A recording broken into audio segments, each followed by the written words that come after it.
सहारा enterprises तुमच्या स्वप्नातली गाडी आता कमी किमतीत. इचलकरंजी शहरालगत असलेल्या कबनूर चंदूर रोडवर कोन्नूर पार्कमधल्या सहारा एंटरप्राइजेस इथं पश्चिम महाराष्ट्रातली विविध बँका आणि फायनान्स कंपन्यांनी जप्त केलेल्या जुन्या दुचाकी आणि चारचाकी गाड्यांची विक्री केली जाते. शोरूम किमतीपेक्षा 25 ते 50% कमी दरात, उत्तम स्थितीत आणि संपूर्ण कागदपत्रांसह त्वरित डिलिव्हरी. दुचाकी 20,000 पासून पुढं तर चारचाकी 50,000 पुढं.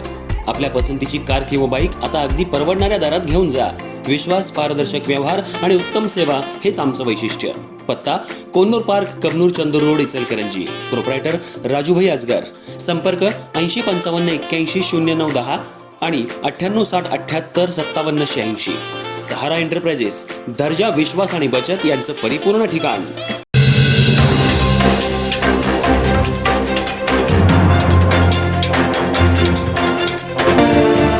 इचलकरंजी महानगरपालिकेतील विविध समित्यांच्या सभापतीपदांसाठी अखेर भाजपकडून अधिकृत नावं जाहीर करण्यात आली आहेत. महाराष्ट्र प्रदेशाध्यक्ष रवींद्र चव्हाण यांनी शिफारस पत्र देत स्थायी परिवहन, महिला आणि बालकल्याण, शिक्षण आणि मागासवर्गीय कल्याण समितीच्या सभापतीपदासाठी अंतिम नावं निश्चित केली आहेत. इचलकरंजी महानगरपालिकेतील महत्त्वाच्या समित्यांच्या सभापतीपदासाठी गेल्या काही दिवसांपासून इच्छुक नगरसेवकांमध्ये मोठी चुरस पाहायला मिळत होती. स्थायी समितीसह परिवहन, महिला आणि बालकल्याण, शिक्षण आणि मागासवर्गीय कल्याण, समाज कल्याण समितीच्या सभापतीपदांसाठी अनेकांनी दावेदारी केली होती. त्यामुळं पक्षांतर्गत चर्चा, समन्वय आणि बैठकींची मालिकाही सुरू होती. अखेर भारतीय जनता पक्षाच्या पक्ष संघटनेच्या पातळीवर चर्चा करून अंतिम निर्णय घेण्यात आलाय. भाजपचे महाराष्ट्र प्रदेशाध्यक्ष रवींद्र चव्हाण यांनी अधिकृत शिफारसपत्र देत या समित्यांच्या सभापतींची नावं निश्चित केली.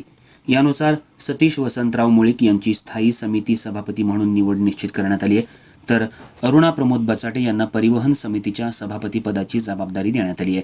महिला आणि बालकल्याण समितीच्या सभापतीपदी रुपाली अनंत सातपुते यांची निवड झाली आहे. शिक्षण समितीच्या सभापतीपदी विद्या मनोज साळुंखे यांना संधी देण्यात आली आहे.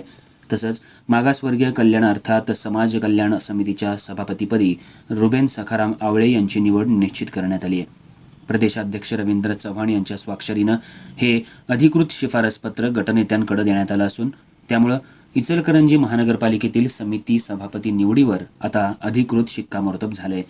या निवडीमुळे इच्छुकांमध्ये असलेली रस्सीखेच संपुष्टात येत महापालिकेच्या कामकाजाला गती मिळण्याची अपेक्षा व्यक्त केली जाते.